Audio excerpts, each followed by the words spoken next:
Hey, everybody. Really sorry for the technical difficulties, but I think it's working. And thank you, Frank, for being with us today. How are you doing? Good. Sorry to be late in the whole process here, but we're here now. So. We were testing Hopin. Anyhow, I'm super excited to be with Frank Slootman today. Frank needs no introduction. It's hard enough to take one company public. Frank has done it 3 times: Data Domain, ServiceNow, and of course, most recently, Snowflake, which is, I think, the biggest software IPO ever. So first of all, a very well-deserved congratulations. How does it feel, Frank? Thank you. I think we were overtaken today by Airbnb, which is actually fine by me because I don't need that notoriety every day, you know? That's great. Well, maybe we can start just a little bit about your background and what attracted you to lead Snowflake in the first place. Yeah, I stepped down from my role at ServiceNow in 2017 and had zero plans or intentions to sort of come back into the arena. And never really decided to sort of go back or talk to anybody. I just kind of fell into it. My wife's still wondering what the hell happened, a year and a half later here. But I knew the people, and I was mesmerized by the product.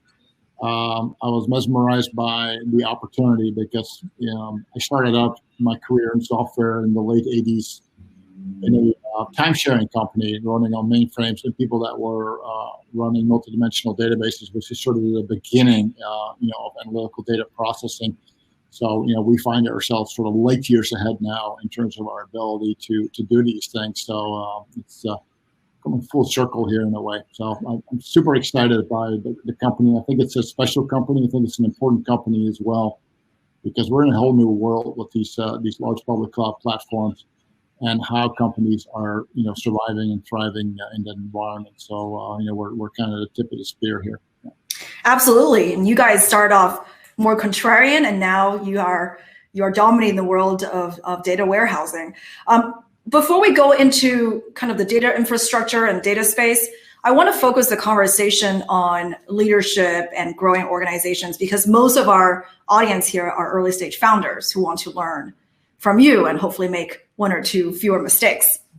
And I recently read one of your essays about performance culture, which was really, really enjoyable. So I'm going to quote a couple of sentences, and I'd love to dive into that. I think you said, our companies were built and run for performance, full stop. We were single-minded in our pursuit of goals and drove our people to become the best version of themselves. Our companies were all Marine Corps, not much Peace Corps. So let's start there. That's a very strong statement. I want to talk about your philosophy for organizational design and culture. Let's start with that. After running 3 companies, maybe give us a bit of an overview of your philosophy. Yeah, so that was actually a good excerpt because it sort of goes after the heart of everything, which is a single-minded pursuit of developing and delivering on the potential that we've been given. What does that mean? It means, you crank up the focus until you can't crank it up anymore. You fight every form of distraction. And you get after it with everything you have, every ounce of energy and drive and ambition, and you bring everybody along in that process. We're very malcontented. That's kind of a word that means that we're never happy with anything. We always see the room up, where there's people that are not very happy with the status quo ever. We're not celebrators. That might not be a good attribute, but it's sort of like, yeah, we'll celebrate for 5 minutes after the end of a good quarter, and then we're kind of back to being scared and anxious again about the next quarter. So we're in this hyper anxious, paranoid mode, and people are surprised to hear me say that. They're like, seriously, you still get anxious after all this time? Actually, I'm as anxious now as I was 20 years ago. It never goes away. I feel an enormous burden to deliver, on behalf of all the stakeholders and all the constituents and all the people that count on me, do the absolute best we possibly can. So we, in that process, I mean, we're not very focused on topics or projects that have no line of sight to the core mission, right? So we're very oriented towards the drivetrain, of the business. We're very non-incremental in the sense that we have big, bold visions for ourselves, and we try to work back from our future view to the present and what we have to do in the current time frame to start advancing, towards that. So it's not easy to work, with us. That's why culturally we need to be very, like-minded, because this is not, the high-minded pontificating type of environment. We're a hard-fighting group. We know big companies are trying to kill us every single day of the week. They take serious exception to our existence, and we're very, very mindful, of that. So it sounds like some of the main tenets are this urgency, this paranoia, and being a very strong, performance culture where you're always afraid of competition. So let's talk about kind of the people side of this. And you're known to hire and recruit very talented and performance-driven leaders. Can you share some of the ways that you hire executives? What attributes do you look for? Yeah. And what questions do you ask? Well, I try to hire for aptitude, not so much experience. This is a very important concept. I always find it amazing that in interviews, people never ask me, what do you think your innate, talents are, your God-given abilities? In other words, what's your center of gravity? That's my first question in every interview. What is your center of gravity? What do you feel you're exceptionally good at? Because everybody has those things. And the inverse of that is, what are you not, what are you not good at, right? But the reason is I can give people experience, but I can't give you aptitude, because you come with aptitude, and experience is easy. And by the way, that also lets us hire people ahead of their own curve, because if we understand aptitude really well, then we will get you to where you need to be. That's a competitive advantage, when you hire people ahead of their own. How do you test for aptitude during the interview process?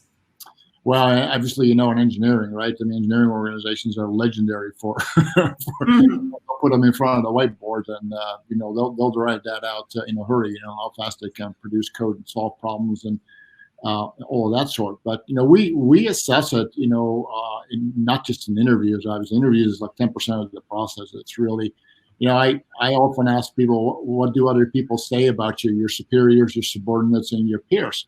And then we go and find out what they really say, because it's just work to really understand people. It's sort of other than experience and aptitude, the third vector is behavior. It's culture. It's just sort of, I love to hire people that have a chip on their shoulder, that have a lot to prove. They just can't help it. Whatever, terrible childhood they had, they just need to prove things to themselves and the world. And I love to bet on people, that have that innate, hunger and drive. And I'm that person myself, by the way. So I tend to recognize it in people and like that in people, even though for some it's kind of a turn off or a put off. No, it's not to me. I just love people like that. We also look for this quite a bit when we're thinking about which companies to invest in. Does someone have a growth mindset, right? Because a company that's 10 person versus 100 versus 1,000, and we'll talk about kind of the journey from founder to CEO later, but that really requires an ability to learn and want to succeed while changing yourself. So that makes sense. How about on the firing side? This is one topic that, again, I think especially younger first-time founders struggle with, which is, hey, I have this executive who, is okay and is, I have nothing else to compare it to. How do I decide when to pull the trigger or not? Super easy, okay. The way I always know how people are doing or not doing is through the peer group, right? It's not my interaction and my exposure to people. All I do is check in with the peer group, and I do that constantly, every week, all the time. We also do formal calibrations as well. Calibrations, that means we're doing it across the organization, not just through the peer group. But it's, if the peer group, is having real struggles with somebody across the board, you come to the end of the road, okay? There's nothing you can do at that point. if you have a strong culture, people are either embraced or they're repulsed. And if they're repulsed, then you have your answer, right? There's we're at the end of the road, and there's no middle ground. Only weak companies have middle grounds, where people can't exist even though they're really not in good standing. That's sort of what I call B player land. That's what you see in large companies that are failing, right? The cultures are so weak that they no longer have that black and white, either embrace people because they're viewed as assets, and the organization wants them, versus we don't, and that's the inverse of that whole scenario. So it's actually, it becomes incredibly apparent very, very quickly. Quite honestly, it's a matter of weeks. It's not like you have to wait for a year. It becomes apparent very quickly. So. Most of our session, we talked about this topic quite a bit, and I think most CEOs oftentimes reflect back and think, I've never regretted moving too fast on that front. I've only moved too slowly in my career, and I'm a pretty fast mover. As I got older and I've been through many companies, I get faster and faster and faster because I no longer hesitate.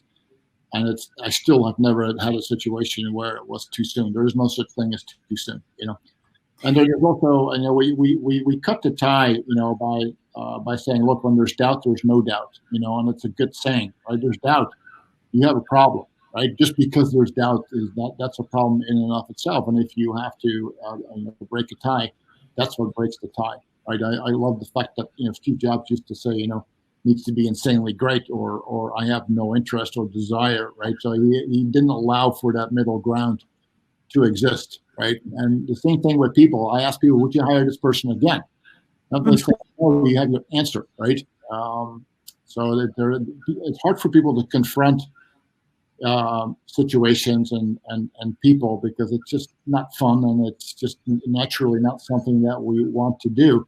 But as leaders, we have to, right? Because otherwise we hold the whole company hostage to mediocrity. So we have to force ourselves to move. The whole organization is watching us. They're not just watching what we're doing, they're watching what we're not doing, right? So your own leadership brand is big time at stake as well. And the harder and faster you move, the more people will get the message, what the expectation really is. There's a question from the audience related to aptitude. Do you see, just a side note, do you see any difference between men and women or people of different backgrounds in assessing aptitude at all in your recruiting process? No, I'm incredibly not interested in people's personal attributes, whether it's gender related or ethnic origin. We particularly have an issue with people of Dutch descent, of course. We don't want too many of those. I'm just kidding. Okay. But this is the great thing about Silicon Valley. We completely ignore people's personal attributes. We come together and we forget where we came from. It's so distant. Look at my own management team. My God, they're from everywhere. They're from France, they're from Sweden. They're from Canada. This is a wonderful thing because in the process of focusing on what we're here to do, we forget our differences, and we like that. So. That makes a lot of sense. Going back to the sense of urgency and velocity, you have a very high performance culture. What are some of the tactical things that you've done to drive the sense of urgency or velocity in your organizations? Are there KPIs or goals? How often do you set goals? Maybe tell us a little bit more about that. So humans are naturally prone to sort of moving at a glacial pace if you let them. Just go to the local DMV and you'll see what I mean. So what leaders do is they set pace and tempo. And by the way, almost any place I've ever been, there's always room up in pace and tempo. Because people just naturally don't move that quickly, and they can move much quicker than what they're actually doing. So, really tactically, I always compress time frames. Somebody says 6 months, I'm like, 6 months, man, I might be dead. I can't even think that far out. Okay, so how about 6 weeks? In other words, think orders of magnitude difference, not 20%, because that doesn't move any dials. People say, can I come back to you next week? How about tomorrow afternoon? Because people are trying to always sort of elongate time frames, and I'm doing the exact opposite, right? And by the way, what's the risk here, right? Maybe I'm a little bit premature. What's the worst that can happen? I'll set another time, okay? But this constant driving for pace and tempo, what it also does is it just drives the urgency and the energy level and the intensity level of the organization, which is really what you want. I mean, organizations that are slow, they just suck the life out of everything, right? After all, everybody wants to go home and do something else, right? So pace is a really sort of important core concept. It's not just that speed is good; it's that speed is energized. It's electrifying, right? The whole place starts to get momentum now, and they get things done, and they're operating more in sequence than in parallel. Because that's my other big beef, is that people have way too many priorities. That's actually a contradiction in terms. Priorities should be a singular term, not a plural one. So it's all about creating clarity, creating focus, creating tempo, and raising the bar on outcomes. It's the same sort of mental, intellectual laziness where we don't drive ourselves to higher quality outcomes because, well, it's good enough. I just want to get it off my desk. I want to check the box, move on to the next thing. But instead, just stop and say, look, we're not excited about this. Let's just reset and reboot and come back tomorrow. And we do it with the simplest, stupidest things. I mean, somebody, last year showed me a T-shirt for some event that we had. I think it was our anniversary or whatever for the company. And, and they wanted to know what I thought of the T-shirt. And I'm like, well, I didn't say what I thought of it. I just said, do you like it? And, the person said, it's kind of okay. And I'm like, well, I think we got the answer, right? Let's be excited about it, right? If you propose something, right, or you present something, I mean, you should be thrilled beyond bits, about what you're talking about. If it's kind of like, yeah, it's okay, you're not in the right place, and it's just it doesn't take that much more mental energy to drive up the quality. It's just a mindset thing, and I've often said, in professional sports, you see the difference in attitude and mindset. The split second, the higher energy, the faster, the more aggressive pace, and it just gets the better of people, right? And you want to build it in your organization. You want that high energy, intense, urgent mentality. So it sounds like if an executive is meeting with you, they should expect for whatever deliverable to be asked for the next day, instead of next week or next month. If they have a good reason why the next day is not possible, fine. I'm not going to be unreasonable about it, but it's like, well, why not? Yeah. Right? And I need more time. Well, why do you need more time? Okay, well, maybe you need more time. How about one more day? Instead of 2 weeks, right? And then you mentioned the other part, which is a focus on focus. Right? Don't do too many things. Don't have too many priorities. Let's just focus on one or two things, especially those that you're very passionate about and have high excitement and energy for. One of the things that we advise our portfolio companies is to have 1 or 2 KPIs for the whole entire company, right? And that way everyone's aligned and there is this singular focus. What have you done in terms of setting those goals? Have you used a North Star or KPI as a driving force? Yeah, that's exactly what we did when I was at ServiceNow. I mean, we ran the whole company on net new ACV. That for SaaS companies, that's the purest metric that there is, because it builds in just new ACV. Is that what you said? Net new ACV. Okay. Because it incorporates attrition, upsells, and then a new account. So it's a very, very pure metric. I always have to fight my board on it because they like ideas like balanced scorecards, but I think it's the stupidest idea ever invented. We don't want balanced scorecards. We want hyper focus on what moves dials. And in a SaaS company, it's net new ACV. It worked extremely well for a long time, obviously. But for example, at Snowflake, we're a consumption company, right? Mm-hmm. We run the whole company on consumption. It's a very, very simple concept. By the way, consumption equals revenue, right? So we're a super transparent enterprise. When you look at our revenue, that equals our consumption for the period, right? So it's hard to get confused about what you're supposed to do here, right? It's so simple, but I don't say 2, I say 1. Okay, 1 is better than 2. And how do you, with 1 KPI, how do you design incentives or compensation plans to align to that? Well, I mean, this is one of the challenges that we had at ServiceNow. We were paying people on bookings, whereas the company was run on revenue consumption. So in other words, the sales effort had no relationship to the company's revenue. Well, that is insane, right? So in sales organization, you got to be careful that you don't become so disruptive. You don't sell anything anymore. But we are gradually moving people to consumption rather than bookings, because consumption also drives bookings in our world. That may sound counterintuitive, but it does, because when people burn through their credits, they have to reorder. Okay, so if you do well in consumption, bookings will follow. I guarantee it. So having that alignment in the organization is super important. It's so strong now that we look at everything. We stack rank our partners in terms of who's driving the highest consumption. So we sit down a partner and we're like, well, here's your ranking on consumption. You're ranking whatever number, and you want to move up with us. You got to move up your consumption. So everybody is getting in the game now, fully aligned on what we need to do. So alignment is a very important word.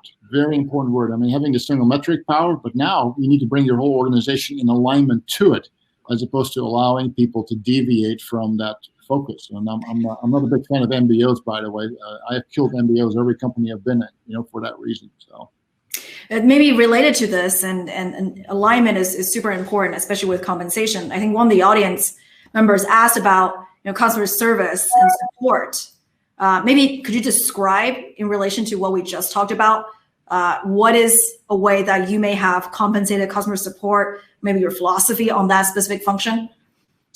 Yeah, so one of the things I have always done every single time is I've moved customer support into the engineering organization, because engineering is always the backstop of support, and engineering has to get involved with support. They also need to become extremely sensitized to what life is like in the support organization and what kind of issues they're dealing with, right? Because a lot of those support can't solve. They can only deal with them and cope with them, but engineering can actually solve them, right?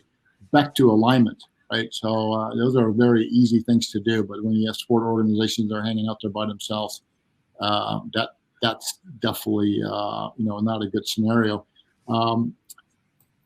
Support obviously has they do surveys on closing tickets and all this kind of stuff, and we have our NPS surveys. We do all of those things because it's not so much our NPS scores that we're interested in. We're interested in the narratives that come with it, and we literally read that, study that, discuss that, follow up with customers. We're very aggressive chasing down, any evidence that the organization, is failing or not living up to expectations. We need people to sing our praises, and if they're not, we need to get better. And the energy around velocity and urgency within the organization, are you mirroring that outside? And that's something that's coming from the audience. How do you use the same kind of energy to influence your customers and drive them with the same kind of internal speed as you're driving your executives and employees? Well, I do this with customers as well. In other words, they can always go faster, right? And they have their own politics and just general inertia in their organizations because they're big companies. And it's like, look, we can go faster, right? And because we're consumption-based, speed is kind of important to us, okay? Because the sooner they start consuming, the sooner we start recognizing revenue, right? So it's not a small matter, and by the way, we apply the resources, professional services and training, very, very tight project planning, because, in our world, we do database migrations and things of that sort that are quite time consuming, and they have to happen, before we start seeing consumption and revenue. So we have to, drive our customers as well. It's not always easy. It's just part of the natural friction and inertia that exists in our business. And COVID has been, related to what you're talking about, COVID has been great for many companies, including Snowflake, right? There's this inertia and catalyst in some ways for many of your customers. Let's talk about that just a little bit. How have you adjusted strategy, planning, investments in different areas? Tell us a bit about that in the last 12 months. I think COVID on the whole has been sort of a net neutral. It has had pluses and minuses for us. The minuses were, of course, industries that just shut down, like travel and aviation and all that. That affects us just like anybody else. But it's also been a catalyst for a lot of data initiatives in enterprises because people can't make sense of their worlds anymore. And so people have accelerated their agendas on becoming far more data analytic and data driven in their operations, and that has helped us. I mean, we've gone up in priority, if you will. In terms of how we responded to it, I kept everything. Obviously, we're a completely 100% cloud company. We have zero on-premise equipment. First company I've had actually that had zero on-premise. So we just walked away and we just continued operating. We've done absolutely everything that we would have or could have, pre-pandemic as well as during. The only thing in the early days of April and March, we started to prioritize what I call drivetrain positions above roles that were farther removed from the drivetrain. So the drivetrain is everything that obviously that produces revenue, and there's a lot of roles in direct support of it, and those roles are farther removed from it. So we went through a reprioritization, maybe for a couple of months, but we've got, I think, 500-600 people during the pandemic, people that have never seen the Snowflake office. So we, for the most part, we have completely kept it up. We have maybe lightly tapped the brakes in a few areas, but not really. And we kept our plans. We didn't replan. We obviously forecast every quarter, but we didn't replan. I don't want any excuses. I mean, the moment you start entertaining, there's a crisis going on, it's so bad, and all these things are going on, you just dock yourself into, non-performance. And my attitude is, look, we're going to pretend like it doesn't even exist, okay?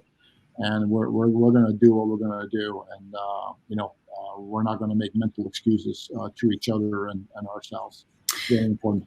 This ties back to what you were talking before, which is, to have a high performance culture and company, the focus on priorities, urgency, velocity, and have a performance driven culture amongst your executives, and that which trickles down to every single aspect of the company is super critical.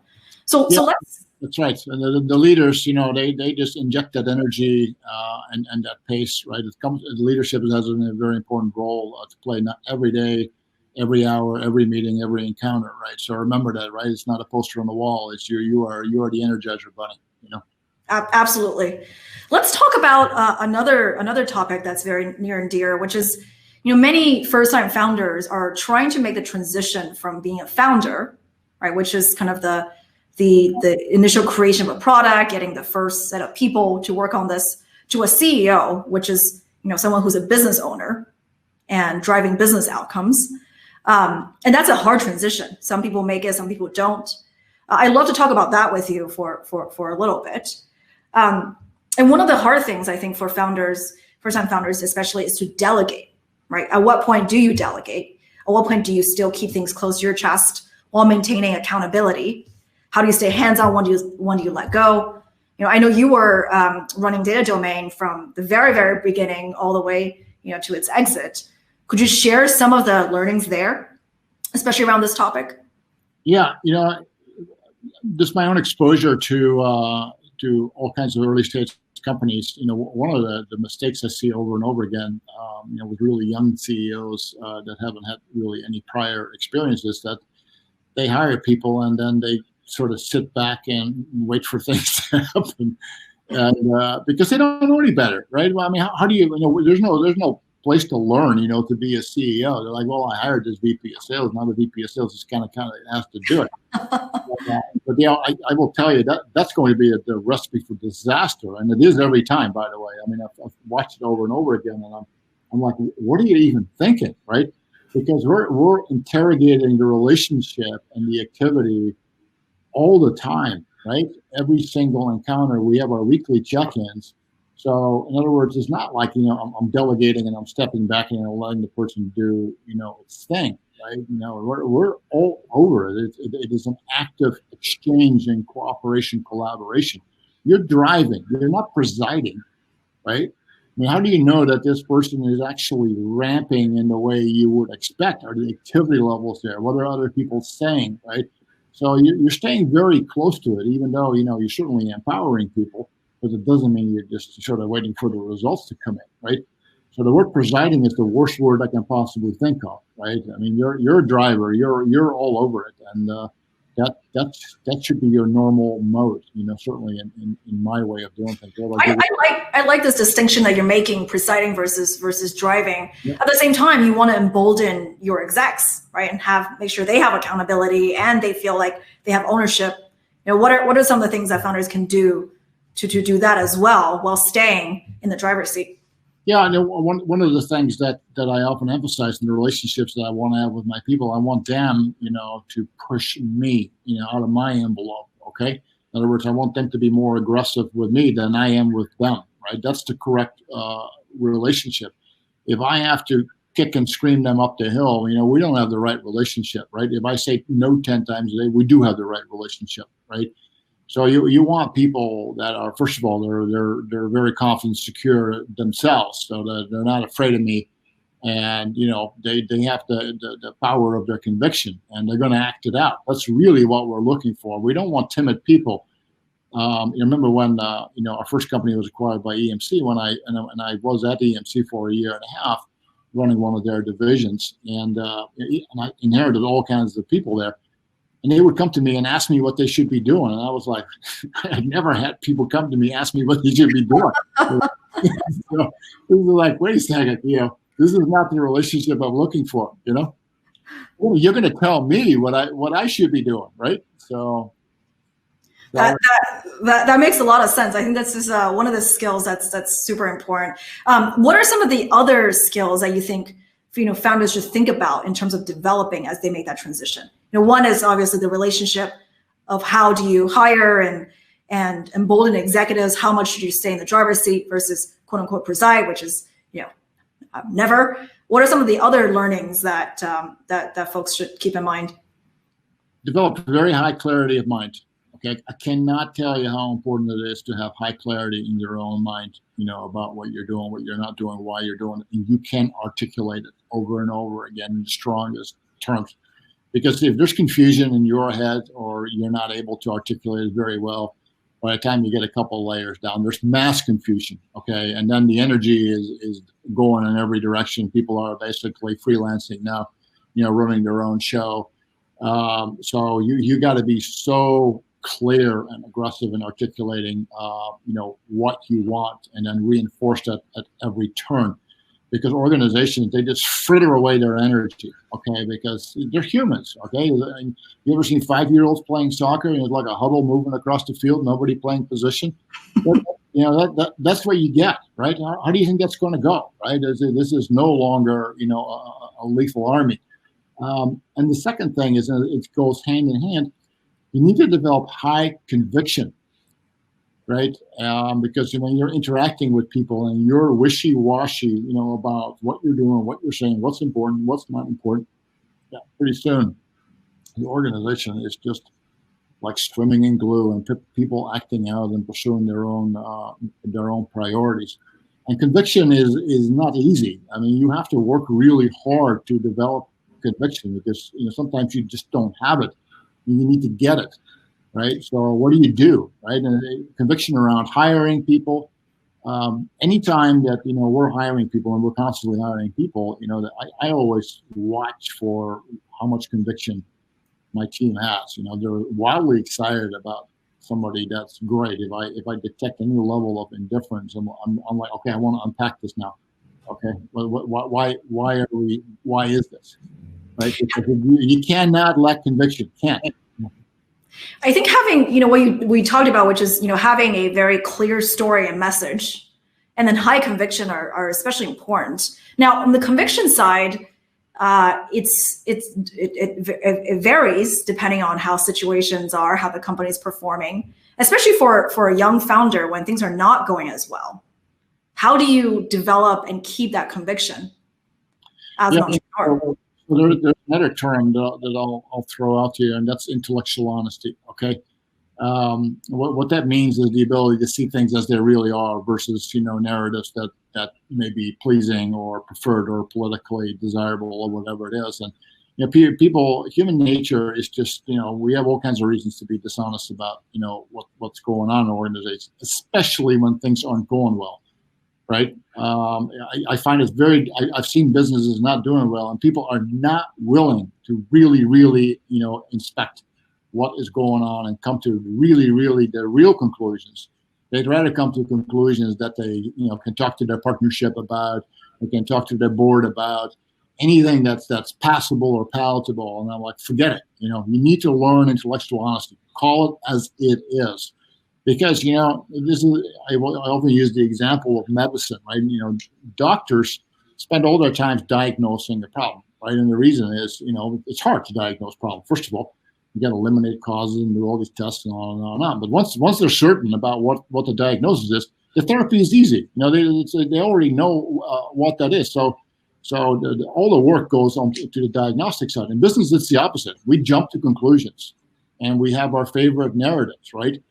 And so, in other words, we don't spend any time on really being intellectually honest about what we're looking at. We spend all our time on, what are the therapies, the programs, the actions, the strategies, what are we going to do? And I tend to sort of back up the conversation to, oh, no. Before we get to what we're going to do, I want to understand this problem. What are all the possible explanations here, right? Before we jump to one.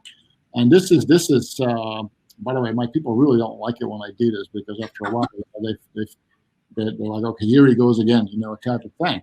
But intellectual honesty is something that you have to be after all the time. And when things are not going well, what is the real reason? I find that we fire a lot of sales VPs when we have product problems. That's intellectual dishonesty. It's a product problem. It's not a selling problem, okay? Because you want to fire the sales VP because you can't handle the fact that your product sucks, okay? That's the issue. And by the way, that happens in venture capital all the time. Right. Yeah.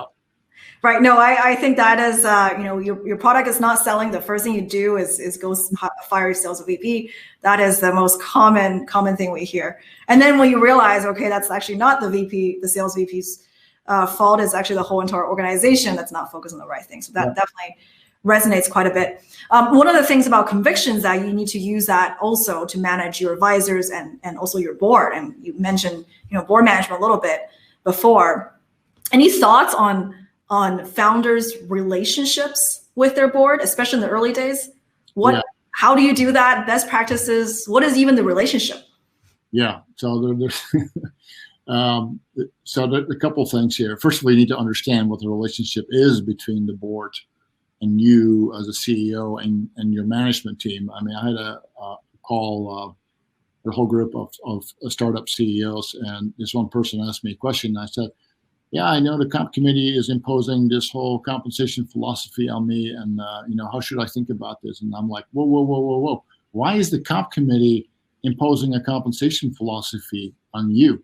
That is your purview. It is not the comp committee's job to tell you what the compensation philosophy is. So, in other words, you're asking the wrong question, right? Why do you allow that to happen, right? So first you need to understand, what are the boundaries that exist between a board, and management, right? What is my job? What is their job? Just put it in very simple terms. You need to usurp, the full scope and measure of your role rather than surrender that to a board. And by the way, in venture capital, there's often some very smart people sitting around the table. And if you create a vacuum, they're going to fill it, okay? And pretty soon you're sitting, so that leads me sort of to my second observation is you always lead a board, okay? You don't allow vacuums. You don't go into a board meeting and go like, well, what do you guys think? You're going to tell them what they're going to think, right? Even if you don't know, you never go in and just don't have a position on what you want them to do. Boards need to be and want to be led, and you're going to do it. So I find that a lot of CEOs are not usurping the space that they have. They just don't understand, what their job is, and they also don't understand how much power they really have, and they don't come to terms with that either. That's a whole other topic. It may be a little bit easier also for you to be as directive and to lead your board just because of the number of successes you've had. But for someone who's starting to do this and the first time doing it, playing that role is probably a little bit more challenging. That's what I'm telling you. This I wish I'd known this when I was a younger man. No, we all very much appreciate this. So maybe related actually to that is the whole topic of anxiety, right? With how do you be the right leader? How do you deal with your board? And in one of the panels yesterday, one of our founders said very very concisely that entrepreneurship is this balance of paranoia and optimism, and you're just all alone in your journey. Yeah. And you also talked about anxiety earlier in this talk, which is that you're still anxious every single day. You're still scared. You don't want to be killed by the competition. So how do you deal with this anxiety yourself? I embrace it, and I tell people to do the same thing. Don't feel like it's an unnatural state. That it's normal. Okay, and by the way, use it to focus and energize your actions, right? Because it's not going to go away. Okay, so you need to learn to embrace it. You need to learn to cope with it, and you need to learn to use it to your advantage, because it's going to fuel your focus, your concentration, your sharpness, right? I mean, if you're afraid, there's a reason why you're afraid. So, face your demons and start dealing with them. Pretty soon you'll feel better, by the way, because now you're acting on it as opposed to just experiencing it. And that's a good mode to be in, when you're working it now. But I have the saying, get comfortable being uncomfortable, because discomfort is the norm, and it's nothing to be feared. If you're comfortable, you're either clueless or you're not leaning in hard enough, because all of us are uncomfortable. Okay, that's just the nature of things. When you're a startup or any other company, I mean, you're trying to take business from somebody else. They're not going to take kindly to it. They're going to fight you, and the bigger you get, the harder you're going to fight. Right? It's a zero-sum game, right? We can't print money like the government. We got to take it from somebody else. No, that makes sense. And speaking of which, I know many of our audience wants to talk about the data landscape just a little bit, and I want to maybe touch upon a few things.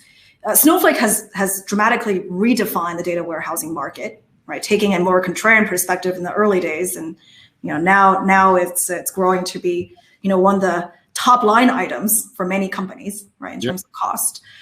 What do you foresee as the evolution of the data landscape going forward? Well, here's the interesting thing. You look at the landscape, right? We have these massive infrastructure clouds, AWS and Azure and Google Cloud and so on, and we have hundreds, if not thousands, of application clouds in terms of the SaaS companies. And then you look at data, and data is fragmented into a million places, right? It lives inside these app clouds. It lives inside all these cloud regions. It lives on premise. Is that a problem? Yeah, it's a huge problem. Okay, and that's the reason why we've had data warehouses to begin with, because people are trying to combine and blend and overlay data so they can drive an analytical perspective, across silos. But of course, data warehouses have just massively, failed because the scale wasn't there, the computational performance wasn't there, there was zero concurrent execution. So it is just, we need to get to this concept that we refer to as a data cloud. In other words, it becomes like a third class of cloud. We have infrastructure, we have data, and we have applications. That is an enormous change. Now, how do you do that? We have a completely federated data architecture. So in other words, any Snowflake user can expose data to any other Snowflake user. It doesn't have to be in the same company. It doesn't matter, it doesn't even have to be in the same cloud. So we have the opportunity to very lightly, federate and create an orbit of data that people can just plug into. And because the data is so optimized, in other words, in terms of indexing and partitioning and structure, it becomes, very, very high octane in terms of being actionable. One of the big changes right now in analytical processing is that we are now completing processes sort of in seconds and minutes versus hours and days. And then that then leads to this notion of the time value of data. The data is far more valuable and impactful when it shows up in seconds and minutes than if it shows up, in hours and days, right? It loses its value very quickly as it ages. And so in digital enterprises that run end-to-end programmatically, it is the whole latency thing is super, super important. So we drive lower and lower latency so that the systems can analyze and act, on the data that is developing in real time all the time. I mean, we used to be just running dashboards, populating dashboards, running reports, sort of last century type of stuff, right? I mean, the world's really changing to data driving versus data informing. Okay, the people are not in it. Of course, Facebook, Google, etc. They wrote the book on it, but now we have platforms like Snowflake that sort of have democratized this, for the rest of the world, because you can show up with 1 man, a dog, and a handful of files, and no contract, no commitments. You can just get going, right? So the market just expands as a function of how easy it is and how economically affordable it is. You need to get charged for what you use. That's the utility model. Absolutely. And I think this also speaks to just the market opportunity and market size, right? Snowflake's market cap today is bigger than the TAM that you cite in your S1. I think some of this is because of the opportunities that is yet to come, as different layers of the stacks are decoupled and reassembled, as machine learning and AI workloads are changing everything. And some of the trends that you talked about, that data is accessed by everybody, regardless of your role in the organization, easily and quickly and hopefully cheaply. So super excited. If you're a startup founder, where would you see as the next set of opportunities? Well, obviously where there is an enormous, opportunity is in the value-added processing of data, because once data becomes so ubiquitous, through the notion of a data cloud, now it opens up the opportunity for software companies to do value-added processing, because we are really trying to create a marketplace around what we call data services. Data services is really the ability to just read data out, bring your unique value added to bear on it, and then write the results back. Think about medical images, for example, as MRI or scans or whatever. In other words, I read those out. I'm using machine learning models to scan and interpret that data. And then I give the radiologist a much higher level view. And I might combine that with clinical data. Now I have an even bigger context for advising the person that has to read these scans, right? The same thing, image processing. In other words, facial recognition, these type of deep learning processes. So the ability to do value-added processing on data is going to be an enormous industry. And as users, I don't want to develop those things. I just want to use them, right? I mean, Google has these services that can detect the emotional content of a support ticket. Is somebody really pissed, or are they kind of cool, or what? Because they parse the language and they parse the intonation, and they can give you a score back. It's like, well, this person is kind of hot under the collar based on the language that we parsed. Therefore, there needs to be viewed as a CEF1 or whatever.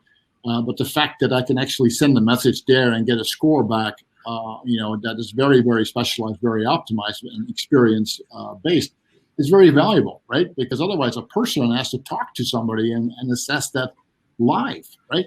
So I'm just giving you examples here, but the richness of this palette is just enormous, and we think data service is going to be a huge thing. And the same thing, when you have an application that has a complicated log file, I don't have the skills to interpret that log file, but I just send it out, proof, and I get it back in 2 seconds, and it tells me what I need to know. Absolutely. I think one of the things that we love to say here at Foundation is that now that every single software company has become a data company, or will become a data company, what is the next set of applications, of services that you build on top to actually bring value to the user, not just the engineer or the person who's diagnosing and looking for this. Yeah, what's really important here, Joanne, is that, pretty soon when you're looking at data, you're actually not looking at data, you're looking at the data service. And the difference is it's actually data that's processed. Yep. You just get data, so you think of it as data, but it's actually been, value processed, while you were accessing it. Absolutely. Okay, one last question as we're almost out of time. Any last tips, advice, thoughts for entrepreneurs who are hopefully one day going to build a Snowflake just like you have? Yeah, obsess about your product till you can't obsess about it any more than you already are. Fight distraction every step of the way. People want meetings, or they want to get you involved in things that have nothing to do with your product or your business. Just ignore it. You got to learn to say no a million times a day. Have iron discipline around your focus, and just obsess the hell about your product. You need, I've said many times, you need 10x plus differentiation. It's really hard to come into a market and make your way. And people sometimes think, well, I'm a little bit better in By the way, just because you're a founder and you can sell it doesn't mean that the average Joe salesperson, on the street corner in Minneapolis can also sell it, okay? And that's the problem, right? You see founders, they're able to sell it because they're very smart, very articulate, and then you sell a handful of customers, but then, you can't scale it because it's too hard, right? So you need to work it towards the lowest common denominator where the most average person in the world can sell. Now you're onto something. Now I call it lightning in the bottle. People need to come across the table and want to sort of take your left arm off to get access to what you just did. All right, and you have that. You have a fighting chance of having something really, really good. I like that a lot and really enjoy this chat. So 10x product, having high conviction, dealing with anxiety, and couple that with a focus, velocity, and urgency, and perhaps you'll have a chance of building a Snowflake just like Frank has. So thank you again